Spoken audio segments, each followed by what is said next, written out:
Thanks for being here. I feel it might be important to say this. If you're here in response to my rather melodramatic series of emails, then I think it might be important to say that, I don't have, there's no bad news.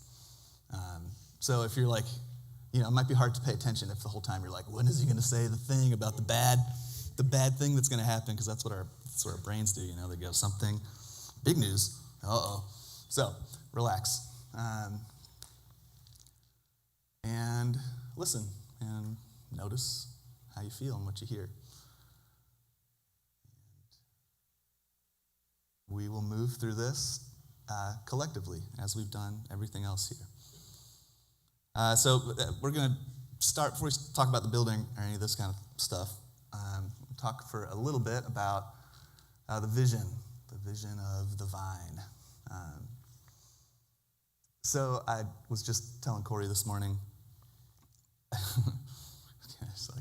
this is funny that I'm here. It's funny that I'm doing this the last few weeks, working on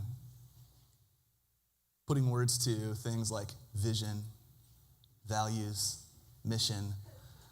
Just like a little backstory, I've been on staff at this church for a really long time. I think 07 or 08 or so however long ago that was. And I've moved through almost every possible position besides youth pastor. I skipped that one somehow. I don't know how. I tried one time, and Joe was like, "No, I don't think so, man. I think you could probably see my traumatized middle schooler and thought that they're going to eat your lunch." Not missing much? Sorry. And, I've seen a couple different Mr. Pastor guys do what I'm currently doing. Lee first, Joe after that. And coming through 2020, coronavirus, basically, just a really brief history. How do I say this? Let's see. There's a lot I can skip, or you guys will miss the Jags game. Through a combination of reasons that we do not have time to get into, Joe, the former pastor, whose birthday was yesterday. Joe, happy birthday. He just kind of got tired. There's a lot of stuff going on in his life, both personal and otherwise. Coronavirus came through, completely rearranged and reorganized how people just gather in general, let alone how folks go to church. I don't know if you guys remember this far back, but people used to come to church weekly. And I know it's crazy to think about that. But that, made some things a lot easier for folks that, trying to organize this kind of stuff. So for a whole combination of reasons, Joe's pretty fatigued. Now, how I discovered this was in 2022, I was actually offered a teaching position at Spring River. And I for the first time in 12 years, I actually entertained the thought of not doing this. And the reason for that was I just had gone through my own long, melodramatic, deeply confusing, incredibly helpful, people like to call it deconstruction. You can call it whatever you'd like. Transformation. And I've been doing this church stuff for a long time, and I was kind of, just to be totally honest, I'd kind of gotten bored of how we were doing it. And I just thought so often, there's got to be a different way. And I didn't know what that way was, and I didn't dislike. I just kind of was, had a little itch. And at the same time, Joe seemed to be working really hard at helping us to become more organized. And so he was, putting all kinds of systems and structures. And I don't know if this may come as a surprise, but systems and structures are not my favorite thing. Oh gosh, that was a funny time. Joe, I don't know if you're watching this, but I would routinely come up and give teachings about being trapped in the systems and programmed by the system. And I'm just sewing my own thing. I'm not paying attention that Joe is trying really hard to put some systems together. So so I just told him one day up there in the sound booth, I was like, listen, man, I see what you're trying to do and I understand it. And you know me well enough to know it's not really my thing. And maybe it doesn't make sense for me to be the other salaried position if that's the direction you're trying to go. So I'm happy to step back and you can hire somebody who can do the kind of things that, and he said, Bobby, I can't do this job anymore. I'm out of here in November. This is like in October or something. And so I was like, oh, wow, okay. And so now I see he was working so hard on these systems because he wanted this thing to survive, his leaving, which is very noble. And so, Kim, you were a part of this process. Maybe I'm being dramatic too, but I kind of feel like I went through a thing with the board who are all good pals, and there was kind of this like, you're kind of weird, but you're the only one that can do it. So, good luck, kid. And one person even said to me, listen, man, the money's about to run out. We can make it till March. This was in January, a couple years ago. We can make it till March, so we kind of just think you're the right person to like put this thing to bed. And I was like, thanks. And I was like, no. And then Jess and I were like, let's just try it. Like, let's give it a go. Let's not be afraid to change things. Let's not be afraid to dream, and let's not be afraid to make something that seems true to us and to those closest that we're helping to build. And let's not be afraid to be different and experiment and explore. And so we did, and went through a pretty radical transition period. Lots of folks left, lots of folks came in. It was a lot. For a while there, people would say, how are you doing? And I'd say, I'm maximum. I'm doing maximum. It's all happening. And all along the way, of course, people told me, folks that were wanting to help kept saying, like, what's the vision? What's the purpose? We got to know what the objective of this thing is. And I would say, I was resistant to those concepts anyway. And the other thing was, I thought, I don't really know. I haven't been scheming about becoming the lead pastor. I don't have a bunch of documents about how I do it different than Joe. I don't have this like thing, like, man, once I get my shot, it all just happened. Here we are. And so this whole time, it's 2.5 years, we've just been watching, and I've been very cautious to not throw our words out ahead of what seems to be the truth of who we are. And if there's anything I've learned from taking a look inside, it's that it takes a long time to have any idea at all about who we actually are. And so, some of the lack of vision, mission, purpose was, probably a little bit too idealistic. I thought, I wonder if we can people rally around something that isn't like this is what we're for? Because the flip side of this is what we're for is like, this is what we're against. We do it this way, they do it that way. And I really wanted to try to avoid that. And here lately, I found myself in this funny dilemma where I remember as a young buck, the receptionist / janitor, being invited into staff meetings here, this building upstairs. And all of us young guys on staff kept telling Lee at the time, like, dude, you got to give us some objectives, man. The people need to know what they're going after. Like, come on, this is going to fall apart unless you say what it is and where we're going. And he'd say, we already did that. Like, if you can't see it, I can't explain it. And we'd be like, dude, that's a cop-out. And then this whole time I've been like, if you can't see it, I can't explain it. So, I get it, Lee.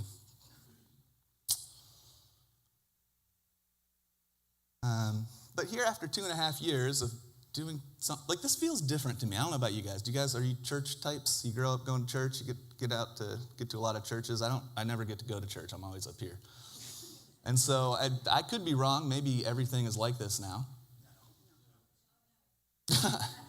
But I have a hunch it isn't. This is wildly different. It's more like home. That's nice. Yeah, and here's the thing with things that are different, People come in and they go, this is different. Or people come in and go, this is different. Or people come in and go, oh my God, this is different. There's a response, there. And I feel it miraculous to be here 2.5 years with all the bumps and all the unknowing and all of the honesty about the unknowing. I made a joke last week that there were plenty of Sundays, where I just wanted to come up and say, I don't know, and you don't know either. None of us know. Amen. Have a great week. Now, how do I apply this? Sorry, boss, I don't know. I learned that in church yesterday. We don't really have an I'm not sure economy,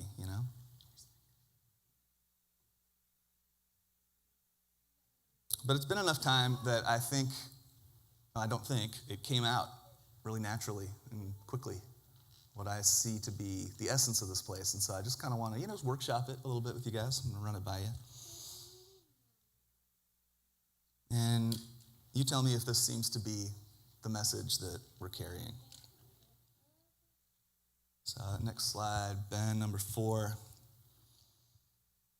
If I were to name the foundation of the message, I'd say it's something like this. God is one, so you be at one another. One is a verb. Man, this message comes from the most significant prayer of the Hebrew people. It's called the Shema. The Shema is prayed twice a day as a reminder of who God is first, who we are in light of this, and what it is we're doing here. Our purpose upon this planet is. As the Shema, it says, Shema, or listen, O Israel, hear. Israel means to struggle with God. Yeah. Shema is an untranslatable word. And anytime you encounter a word that is untranslatable, it means that you're close to the heart or the essence of another culture. If we can't find a way to say it, it's got to be unique. So I think this is kind of fascinating. Here's a little bit of Bible trivia for you before we read the rest of this. In the Hebrew language, there is no word that means obey or obedience. Okay? Now, the Hebrew people are also responsible for crafting a religion with like 660 plus rules. And there's no word for obey. The laws, they call them laws. They're not even rules, laws. Don't you have to obey the law? The closest that we come, and so Shema is different in every Bible translation. It doesn't mean obey. It means something like quiet yourself. Open your heart, listen. Comprehend, internalize. It's like that recognition when, I've heard somebody say none of us ever really learn anything, we just remember. It's this waking up of something that somehow you've always known to be true, even though you never could have said it before right now. Shema, you who struggle mightily with God. The Lord is one. God is one. So love the Lord with all your heart and all your mind and all your strength. Collect yourself. And you also be one. And Jesus added this, and love your neighbor as yourself. Not as much as yourself, but as yourself. It's an extension of your own being. God is one. Be at one another. And what this prayer endeavors to reveal is that we belong to God. We belong to God. We belong to ourselves, and we belong to each other. Because at the deepest level of existence, we're already one in God. See it, feel it, or not. And so something perhaps unique about this expression of church, and I consider this to be sort of a core tenet, and I wonder if you do also. It's just the observation that beliefs, dogmas, opinions, rules, they offer a kind of clarity, which is helpful. They also offer a false sense of certainty, which feels good but isn't helpful. And it's very appealing to the human ego, but they inherently create division, dogma, belief. And when they're emphasized as the primary anchoring point of spiritual communities, because they generally are, because what else are we going to anchor it on? What inevitably flows forth is just, divisiveness, hiddenness. You realize I can't quite be myself here. And a lot of times we'll settle for like 70% of myself. Like, at least I can be like most of myself there. And then something comes out and you see the separateness, comparison, pride, othering. And communities that are gathered around the Spirit begin to exhibit all the familiar aspects of just like garden variety tribalism, the stuff that everybody else is doing, intentionally or otherwise. And, what we believe is not unimportant, but we're not here to figure out what we believe. We're here to learn how to love. Like, not just here in this building, but here on this planet. That's the school we've enrolled in. And the kind of love that transforms begins always with acceptance. Always.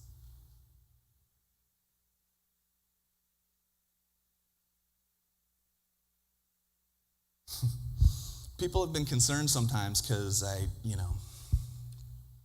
it's just different. And if there's one thing we've studiously done, it's avoided comparison. Comparison against other churches, comparison against other religions. Folks have asked me about that sometimes. Like, a rumor got out one time that we had a Buddhist playing guitar. They were talking about Corey when he first got here. They're like, somebody was like, listen, I will babysit your child, but I would recommend you not go to the church over there because they got a Buddhist on the guitar. We thought that was kind of funny. So, it's like, is Jesus Lord? Is that what we're emphasizing? Is this even a church? What are we doing? Sometimes that comes around. And, I pay attention to that. And I turn to the scriptures and I look at how Jesus lived his life. And man, he lived at the crossroads of the world. All of these religions were already here. He was a genius. He was the Son of God, however you want to look at it. If he was a regular man, he was a pretty bright one. If he was the Son of God, then he already knew everything.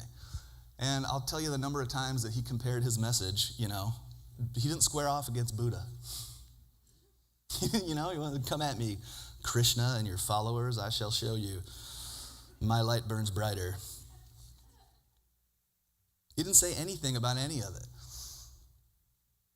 He attempted to reform his own religion, which had gotten so bogged down in dogma and belief that they were squaring off against everybody they ever met. Have you read the Old Testament? All they did was fight everybody. The nation is called Israel. It means to struggle. Jesus says, come to me. My yoke is easy and my burden is light. Like, just tend to your own garden. If it's true, it's true. And if it's true, we all need to hear it.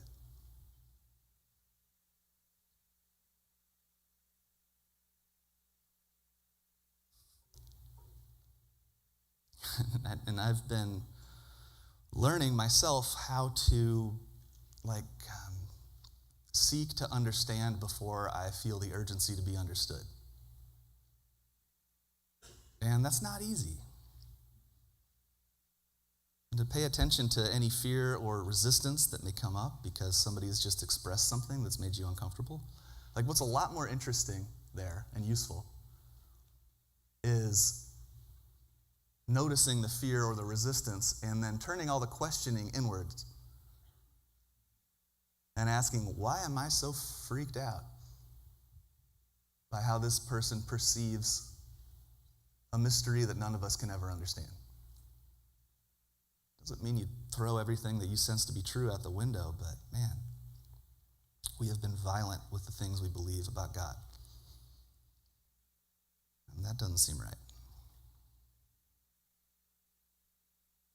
And so, to me, this God is one. There's just one thing happening.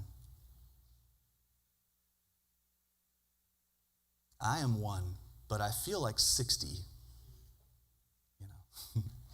So can I learn also to be at rest, relaxed, patient, loving, open, empty? like God is? And from that emptiness, can I look into the eyes of another, and can I look long enough to see image and likeness, to see Christ reflected back to me, regardless of. So when Jesus said, love your enemy, I mean, that's like the master class, Like he said, it's too easy to love the people you like. Love your enemy. And this wasn't because he's like, you need to be really good boys and girls. It was because love for your enemy only comes from looking long enough, both within and all the resistances and all the, he said, she said, and I can't believe they did that, and oh my gosh, and that's all legit. Sometimes you got to put boundaries up and get some space. But there's a way for this to be done graciously, and to me, the only way that happens is if we can see, if we can remind ourselves, that though they may be different, and though I do not trust their intentions, they are nevertheless created in the image and likeness of God. Can I look long enough until I see? And so to me, the foundation, the essence, of this particular expression of the church that we get to be is grounded in that. And I wonder, has this been your experience? Would anybody like to add or subtract anything from that? What do you hear? What have you experienced?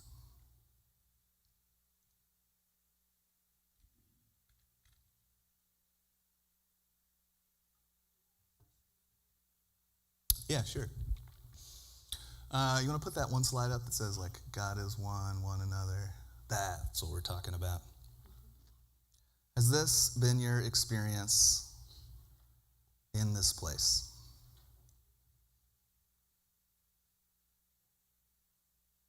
Oh, shoot, I asked a yes-no question. It's like, rookie. I mean, that's a rookie move. You'd think after all of these years. Yeah. What did it feel like?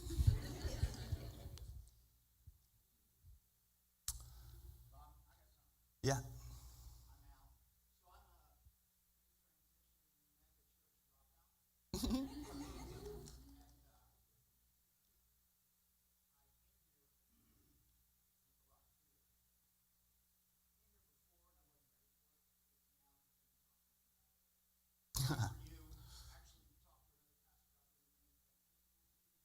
Are you serious?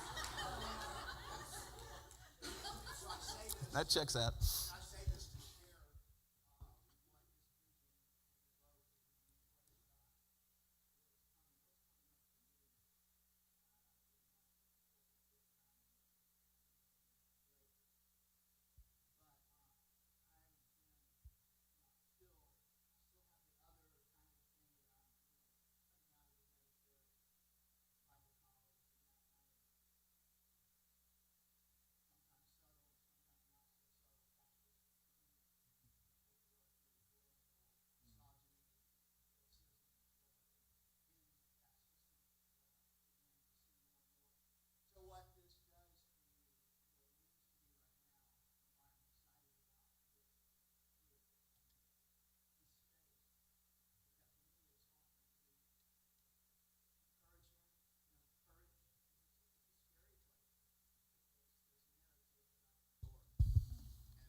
Gosh, thank you.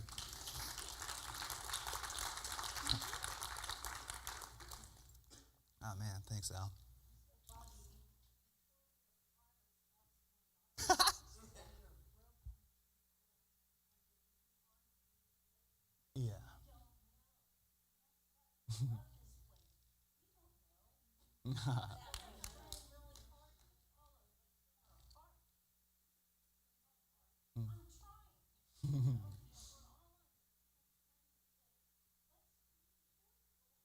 Yeah.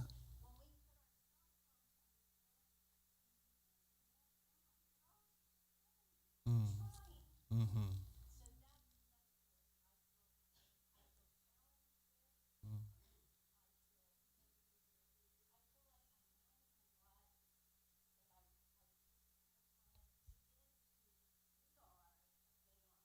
Totally, yeah. Right, right. No, it's such a funny thing, man. Janelle, this is another like dilemma that I've been facing, that we've been facing, is like I remember during the transition, somebody came up to me and was like, "Oh man, I'm so glad." It's like they were like the hippies won or something, you know? They're like, because I only hang out with open-minded people.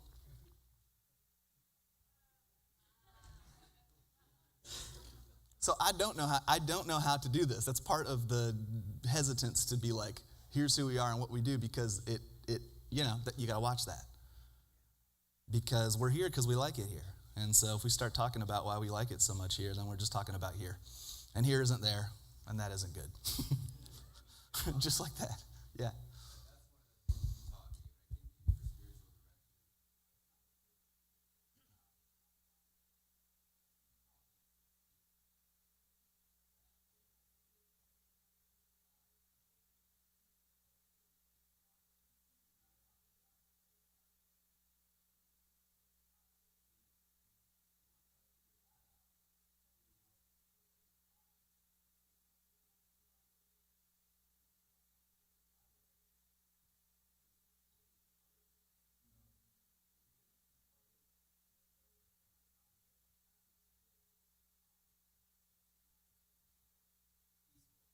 Mm.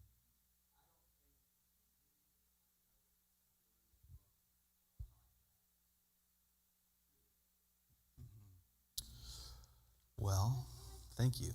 And yesterday, you reminded me of that, and you were that for me. And yeah, you're right. Jason said, like at the end there, he said, learning to be isn't something that we can learn from a book. It really is something that we learn from a collective, because oh my gosh, man. When I first met Corey, I shared way too much of my story with him. I'm so surprised he's still here. And I was so stressed about so many things, and I felt like he understood me. And there would be times when I would just like offload onto him, and he would just look at me and take a deep breath and not close his eyes and not say anything. And the first time I was like,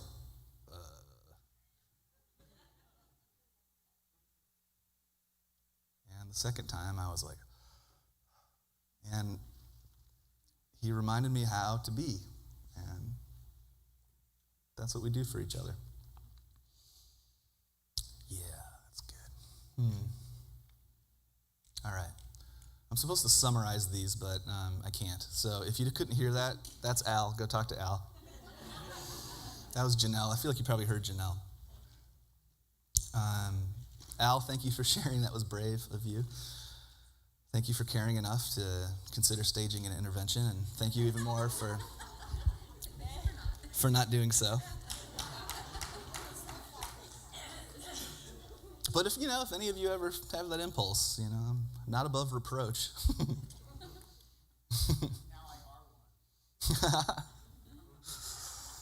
mm. Oh, yeah. Ah.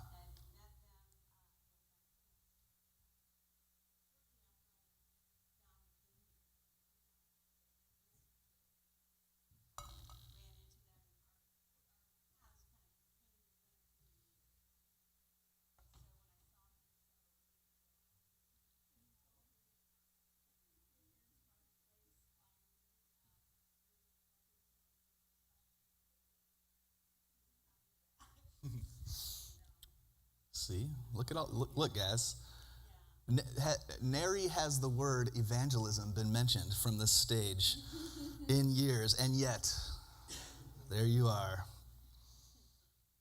Evangelizing. That word gets a bad rap, man. It just means sharing the good news. If you got good news, share it. I'm going to move rapidly through this next little bit because, well, I don't know. Yeah, because of the Jags, because we got a Jags home opener to worry about here. Okay. This is part 2. It's called metanoia and hamartia, words matter. The first words out of Jesus' mouth in the oldest gospel is this: the time has come. So when is it? The kingdom of God is at hand. So where is it? Repent, which is metanoia, and receive the good news. Now, I've got an interesting history of metanoia, of the translation of this word. I will skip a bunch of it and tell you this much. In the 4th century, Latin was adopted as a language of the church, and the Gospels were subsequently translated, and for reasons unknown, nobody knows why, metanoia became, I'm not making this up, this is Latin, penitentia. Does that sound familiar? Like, yeah, it's the same root where we get words like penance, which is like begging, self-loathing. Penalty, it's where we get penalty, it's where we get penitentiary.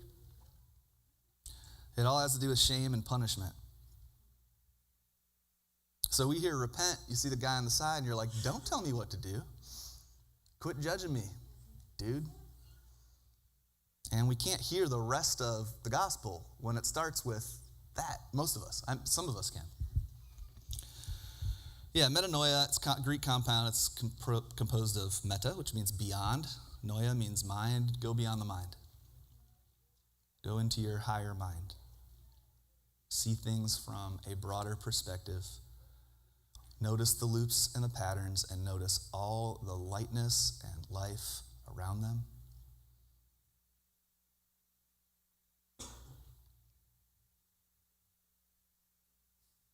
Go into your higher mind.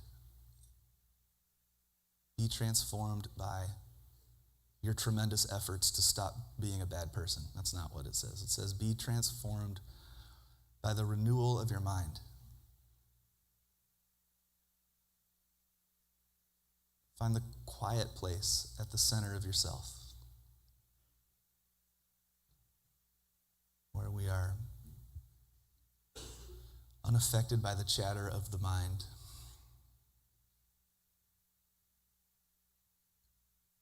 Where the peace that passes understanding, that can't be named, eternally dwells, where the presence of God rests in us, waiting for us to learn to rest in Him. Go beyond the mind, metanoia, so that we can believe the good news. The mind has been corrupted. It's stuck forever in the past and the future. Has a proclivity for believing the bad news and even turning good news into bad news. If not for me, then for somebody else. Go beyond the mind. Hamartia is the Greek word for sin. If you break it down into its constituent parts, you see that it means not a part. To feel as if you are not a part. Like you have no part. And so sin is nothing more and nothing less than any thought or any emotion or any action. These all come from the mind. That perpetuates the illusion of separateness, of being not a part. And in this way, and this is problematic for most worship songs, I think. Because in this way, even the desire to have more of God is a sin. We've already been given the amount of God that we're ever going to have. You've got the full amount right now. And that's the message of Christ and the cross, this complete surrender, this total self-emptying. It's already right here. You're not lacking anything because there's nothing to get. So call off the search, like you said, Jason. 2 Corinthians says, now is the time of God's favor. Now is the day of salvation. It actually says today. And the problem with writing down today is that makes every day today. Right? Like there's the Winnie the Pooh line where he's like, I don't know why people keep talking about tomorrow when all it ever seems to be is today. Today is the day. So to metanoia is to acknowledge that we're actually cognitively mistaken about the nature of reality. It's Colossians 1. Once you were alienated from God and you were enemies. And where did this take place? In your head. It's in your head. Is it? That's Ben's favorite song? That's for you, Ben. In your mind. St. Anthony, God no more turns from the sinner than the sun ceases to shine for the blind.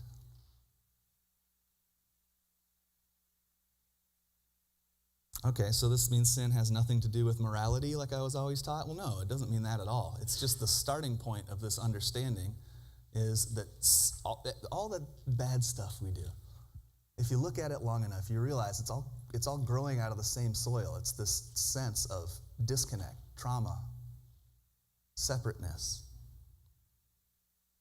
the illusion. And all these behaviors are just, attempts to heal ourselves or preserve ourselves, or to, if we can't do that, at least distract ourselves, rather than surrender and grow silent and be still. Let go. This thought just occurred to me this morning, actually. Remember what God, in the Genesis story, remember they eat the apple? So I always grew up hearing that was like an act of rebellion, and I suppose it was. I mean, he did say not to eat the fruit on that tree. But you remember what the fruit was? The knowledge of good and evil. He's like, you don't want that function, basically. That story says you actually don't want that responsibility. You will drive yourself mad and destroy the world. We're saved by our suspension of judgment.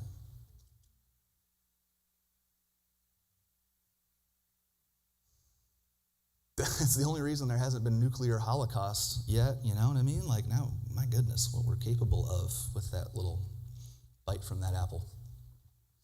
Well, what occurred to me this morning, though, is that, remember what God's first words were? It wasn't, what have you done? It was, where are you? It's to feel separate. And maybe, I don't know how long you've been Christianing or working on yourself or approaching enlightenment or, whatever your nomenclature may be. But have you noticed that or I don't know how long you've been, studiously avoiding any of those things, but still trying not to hate yourself. But maybe you've noticed that every effort to repair or distract is like a dead end, and that we can't fix the feeling of separateness. And I have good news. That's because it isn't real. You can't fix something that isn't real. And Jesus begins the most famous sermon ever by dispelling this illusion. Before he gets into the Sermon on the Mount, which does have some moral teaching in it, but he doesn't say, here's how it goes. You are the salt of the earth. You are the light of the world. You are already blessed. You are whole. You can live like this. And we flip it around because we want to earn our way somewhere, get to something. That's how we've been programmed. So we read it, do this, this, and that, and you can become the light of the world. And it is not the order of events. St. Augustine said, love God, and then just do whatever you want. Find surrender into the still place. Surrender even your best ideas of how to help at the moment. Give your best intentions back to God. And you know what? If you can't make it go away, then it's probably who you are. And we read St. Paul's letters. He was a Pharisee of Pharisees. He was a very legalistic guy, and so he's got a lot of stuff in there. I mean, he's telling ladies not to wear hats and stuff, he's got a lot of rules. And we're like, well, if this isn't like a rule thing, then what do we do with Timothy? First, these sort of things. And We can't understand or comprehend. We rush to the rules. They make more sense in some way. But none of it actually connects in any useful way until we come to recognize within ourselves what St. Paul recognized within himself. And he says, it's no longer I who live. Like, that old guy's gone. It's Christ living out Christ's life in this frame, through this body.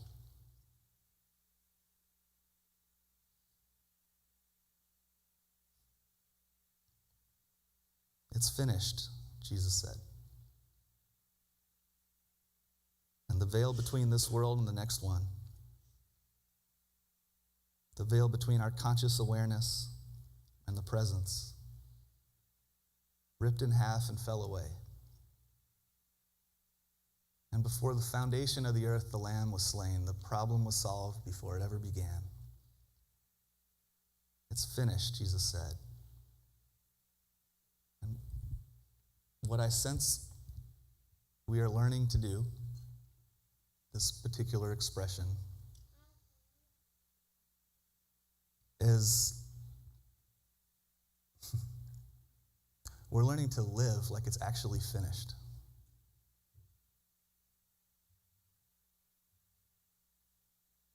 Learning to stop waiting for somebody to come rescue us, for somebody to come tell us how to do it, for God to finally come, for God to finally move. Stop waiting for for complete victory over our vices or absolute certainty of our own righteousness. To quiet ourselves and to hear. And we say it to each other. But it's the voice of the Spirit who, if God says anything, God's silence consoles. Silence is God's first language. The rest of it is just translation, sloppy translation. But if we listen long enough, you just hear this, calm down, child. What you need is here.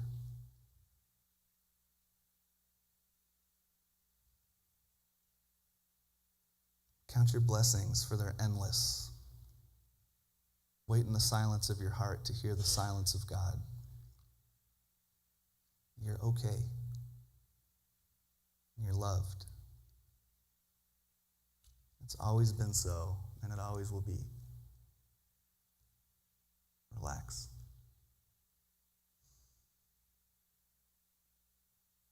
And I see, I'm going to wrap this bad boy up and move into the part where we talk about where we're going to meet.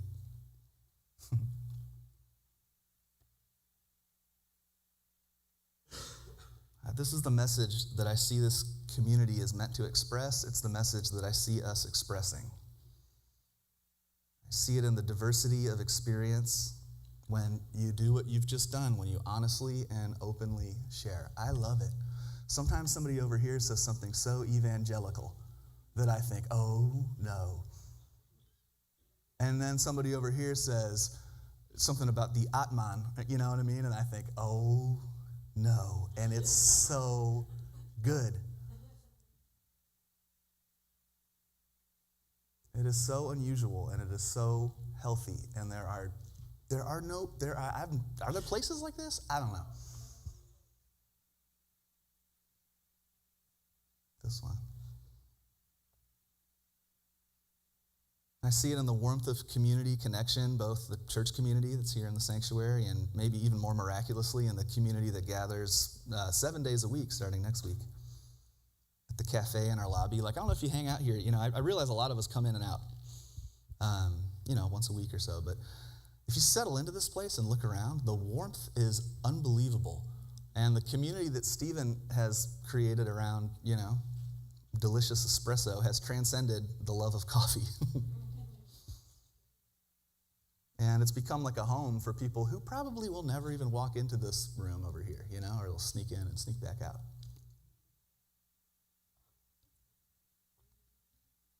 I see it in the vibrant community of Spring River, which calls this theater its home. Their offices are here. Spring River High School just launched 2 weeks ago. I see it in the way that Jess and Kelly and Cece and Ella and Shayla and Corey and Jen and Stephen, Kelly, and especially Sprinkle, care for the physical structure and the overall spirit of this place.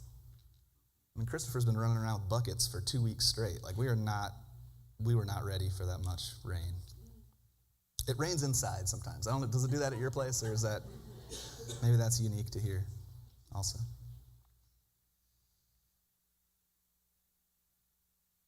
I see it in the community's sound baths that Corey offers to an evolving and unique group of people who would probably never, and maybe never will, enter into a building that calls itself a church. You know, sometimes people don't realize, but are nevertheless deeply invested in the way of the Spirit. I see it in ecstatic dance, this community that Blakely has lovingly, patiently built Thursday evenings. I used to see it at Thursday night cinema, but then Adam and Cade moved, so burn. Dude, I roasted you hard. I roasted you hard a few weeks ago, and I felt so bad after the words came out of my mouth. I was like, oh, that was really rude. I must actually be hurting. So,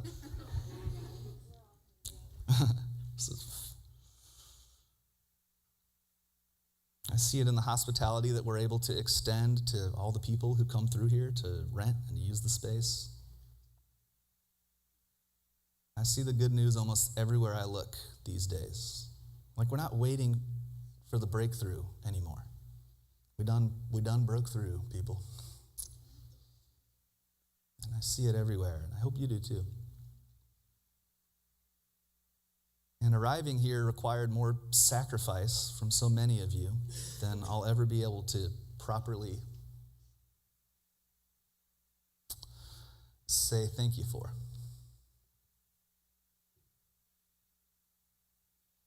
I've learned more about friendship in the last 2 years than I ever knew. Yeah, it's just, I don't think I knew what that was.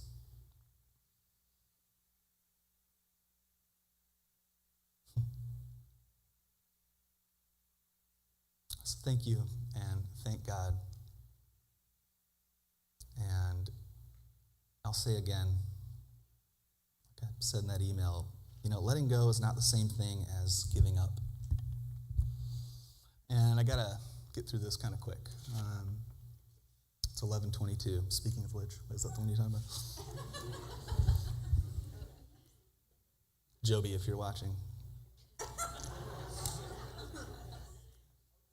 People say I'm his favorite pastor. I don't know if you guys have heard that. I'm kidding. We've never met. Sorry.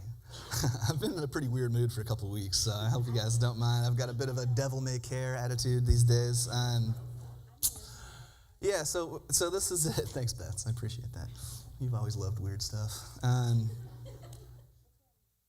In conclusion, it's just, where is the vine? This is what we're calling this. So if you got my email this week, then you already know this. And if you didn't, I'm going to give a really brief summary. But on Tuesday, Betts was sick last week, so we volunteered to help with youth group. It was awesome. We had a great time. And right before youth group, I drove our rent check over to the landlord. I've never done that myself, personally. Don's always done it. And I was on my way to the landlord with a rent check for half of the amount that was due on the day before rent would be late. So we waited as long as we could. And I must have been compartmentalizing pretty good because it didn't all really hit me until I was driving over there. And I had a really interesting experience. I felt like electricity in my body. And I thought, this is interesting. And so I looked at it and realized it wasn't anxiety or fear, but it was a very strong something or other. And I drove over there, and I'd called him, and we haven't been able to get in contact. He's not feeling well, the property manager, and so we still haven't talked. This is Tuesday, right? Couldn't get a hold of him. Left him a message, shot him a text, and I basically just said, "Hey man, it's raining inside the building, and also I'm on my way with a half a rent check. I'm sure you've been here before with other tenants. Let me know what we can do." And he didn't answer. Then I got there and the door was locked. So I texted him, "Hey, the door's locked." And he said, "I'm not feeling well. I'm out for the day." But didn't say anything about all the rest of it. So I was like, "Oh, all right." And that's where it is now. Well, I drove back still with this feeling, and I will tell you what happened. I let go. I just let go of not being a church, but being in this building, and that it's hard to put words to. But what I did feel was a lightness and freedom and a recognition that the attachment had gone a lot deeper than I thought it had. And in the days since, I've just realized that it's a large financial sacrifice for us to be here. It's also a lot of effort. This is a 19,000 square foot building that is maintained by 8 part-time staff, and me.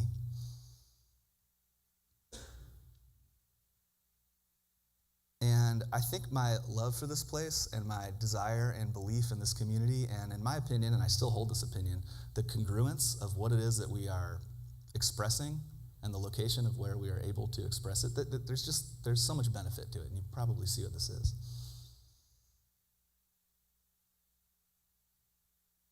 But I suppose it's hard being middle-aged, there's a lot of weird stuff happening to me. Like, it's not, being in your 40s is not for the faint of heart. And there's been so much emotional, relational stuff that I think I had not noticed the weight of being, basically like 2/3 funded or so for a long time. And feeling you try not to, but just feeling the sort of, the desire to stay, and then also the not, there's a lot of reasons.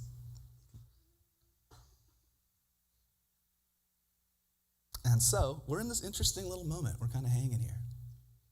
I'm assuming I'm going to connect with the property manager next week. My guess is that they want us here. But the funny thing is that, though I really do believe we can work something out with him, my reason for summoning you all is I see now some of the fatigue and I see it in the staff, just some of the uncertainty of the financial thing. And I consider it an absolute miracle, and I have a gratitude that I will never be able to properly express to all of us for pulling together and for giving what we can. It's a miracle, and it's a profound act of generosity. And it's funny to be hovering at the so close mark for so long. You get so close fatigue. Well, it's basically like living in Jacksonville. It's like we're almost about to be cool. It's like, it's exhausting. That's why Adam moved. It's like.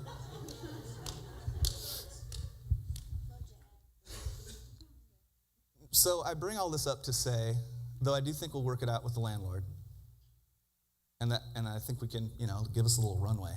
Like, we really do collectively need to look in our heart and say, do we believe in what it is that we're doing here? And do we believe that this is the place where we belong? And what we need is here, We're a ragtag bunch, but I know it's here. And it's up to us to decide. Let me ask this question. How much do you think it costs to rent this joint? What's that? 20,000. I hear 20,000 over here. Anybody? 20. I got 20 over here. Anybody else? Oh, well, you copied Rich's answer? All right. Yeah, okay, I got 18 over here. Yeah, 18,000 a month. Actually, it's directly in between you guys. Rent went up to $19,000 a month. Now, I've never told you guys this because everybody I've ever said this to has done what you guys just did. And a long time ago, when we were a much different church with deep-pocketed board members and such, the talk was always like, we got to get out of this place, man. It costs too much. And so they did a ton of work to figure out what our other options were, like a couple of years worth of looking around. And then they were like, we should probably just stay in this place.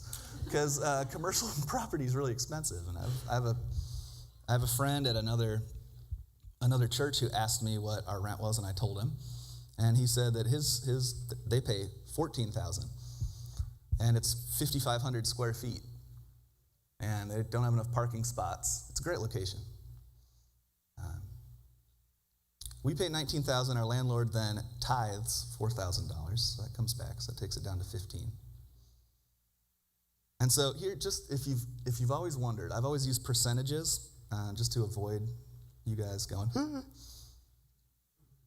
But like I said, got a little devil-may-care attitude. My understudy Corey has been telling me for a while, just to put it all out there. So let's just take a look at it together real quick, and we'll close here. So here's the budget as it stands. Oops, I'm going to turn around. Okay, so facilities, 55% of the budget, $22,400 a month is what it costs. And this is like bare minimum, okay? This is like staying alive. So that's $19,000 of that is rent. The rest of it is insurance, liability, electric, all that stuff. Staffing costs is 31%. That's $12,700 a month. That's one full-time staff who's up here talking and 8 sorely underpaid but incredibly appreciated part-time staff who have laid it down, man. And then operations is the rest of it. It's just, I'm not going to go through it. I got a list here, but if you want to know what all that means, just come and talk to me, and I can even give you the profit and loss sheet if you want it. So, $40K. You may be thinking, well, I don't know what you're thinking. But I do know that we have been averaging for the year about $36,000 a month. So that makes the need to operate $4,000 a month, which is $900 a week, which we're almost there. But I've been saying we're almost there for so long that I'm tired of saying we're almost there.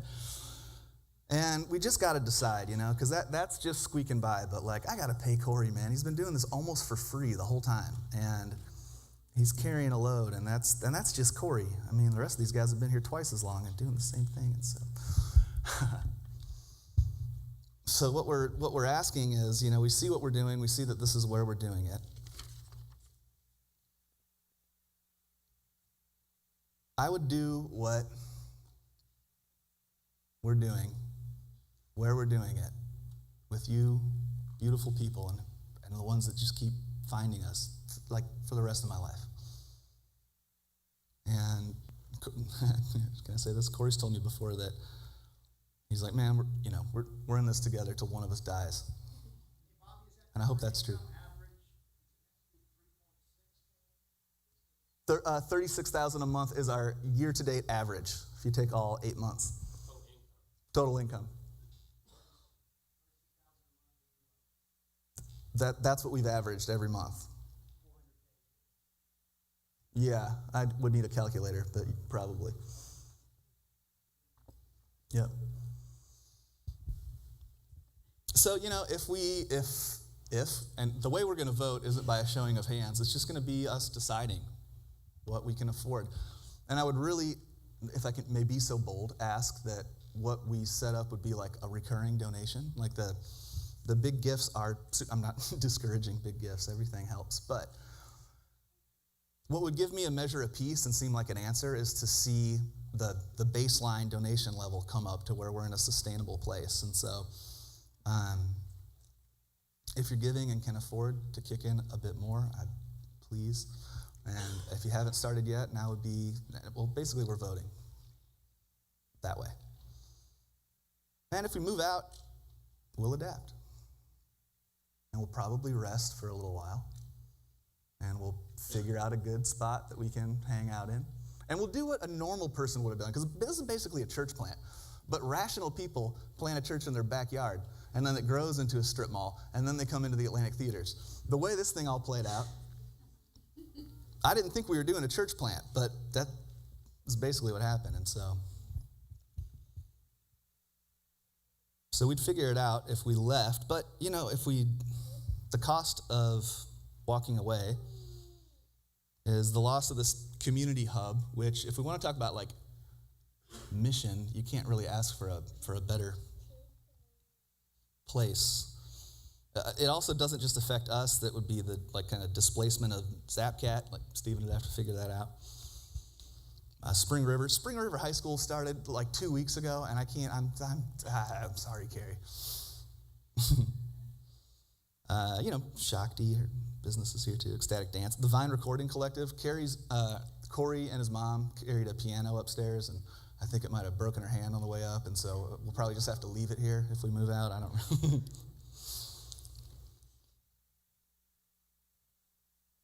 But of course, life goes on, and we'd all adapt and adjust, and we would move into what's next. But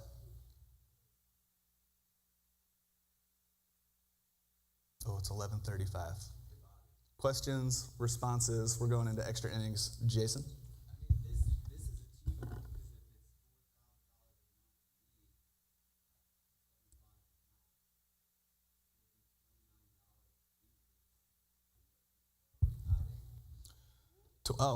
Got some quick math from my financial savvy friend Jason, who says,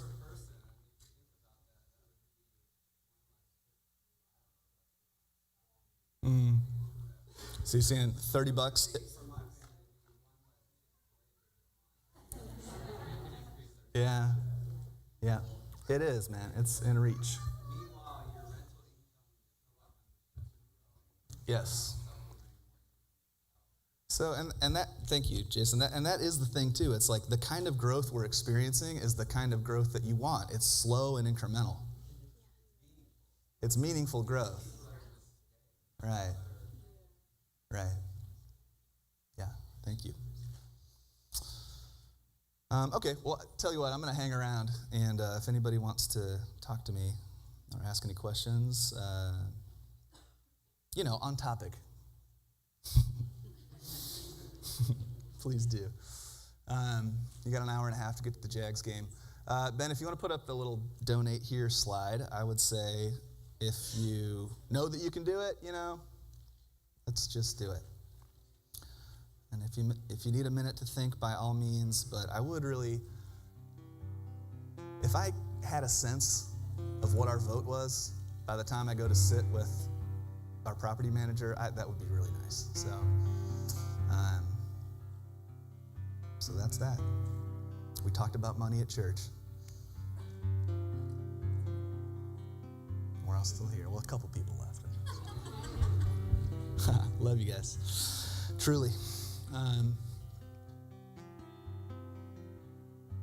Maybe CK can play some tunes for us. The elements will be available. You guys are welcome to hang for as long as you like. When you do leave, do so in the peace of our Lord, and truly thank you. Amen.